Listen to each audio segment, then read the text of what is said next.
Last time we covered Process Explorer in depth. Today you will learn how to spot hidden malware using the rest of the Sysinternals suite in less than 10 minutes. Process Monitor, Autoruns and TCPView are essential tools to know. Together they give us visibility into live activity, persistence and network behavior, and they are super useful in live responses when we deal with an incident. Now let's quickly go to the Sysinternals website to download Process Monitor and make sure to run it with administrative privileges. ProcMon is like an X-ray for Windows.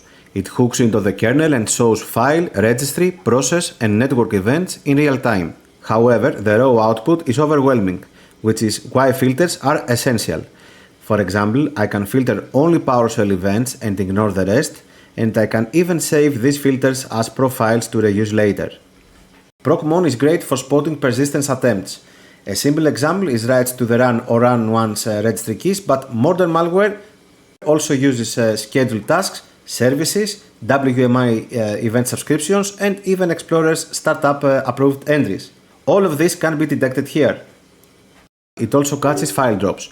Malware often writes into temp or app data, and ProcMon logs every create file and write file operation.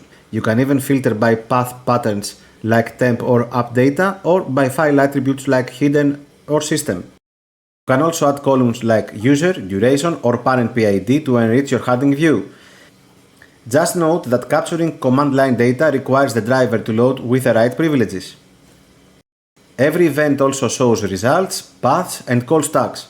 Call stacks are useful for finding DLL injections, but beware, enabling stack traces broadly can consume a lot of RAM and slow down the system. What is recommended is to use them only with narrow filters. Lastly, when saving captures, you have two options. First, the save to memory option, where everything goes to RAM.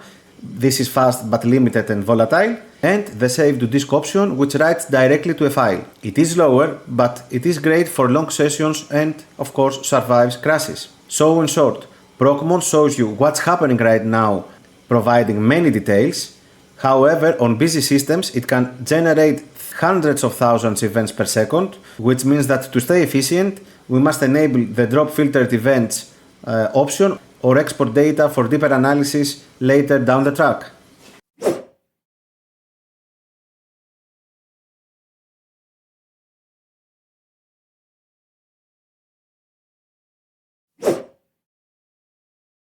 As with the other Sysinternals tools, we would want to run Autoruns as an administrator. Autoruns shows everything that starts automatically with Windows. It covers more than 300 AutoStart locations and is far beyond what we can see in Task Manager. Before we start hunting, it is wise to filter the noise. To do so, we must go to the Options menu and select Hide Microsoft Entries. This action immediately removes the vast majority of trusted components, letting us focus our investigation solely on third-party code. However, we will want to check Microsoft components as well, since many times attackers can sign malware with stolen certificates. We can see run keys, services, scheduled tasks, drivers and many more. Scheduled tasks and services are favorite persistent spots, so we must always check those tabs first. Unsigned or unknown entries appear in yellow.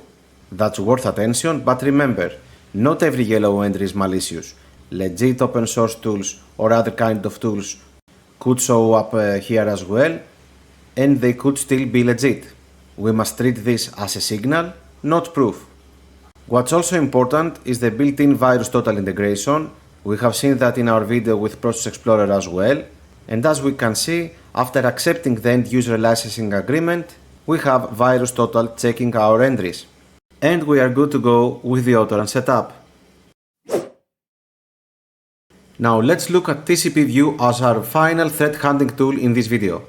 What we need to know, TCPView maps every TCP and UDP socket to the owning process, and as with the rest of the tools we went through already, we must always run it as administrators to get the full picture. In TCPView, we get a real-time, process-centric view of each network activity. Each connection is tied directly to a process, which means we can instantly see which app owns a port. That way, connections to unusual ports or remote addresses stand out right away, therefore making our lives easier. We can also enable the resolve addresses option to turn IPs into host names to help the analysis. Now, what's super important to keep in mind, if a process repeatedly goes through the states seen, sent, established, and closed to the same destination, that's a strong indicator of beaconing.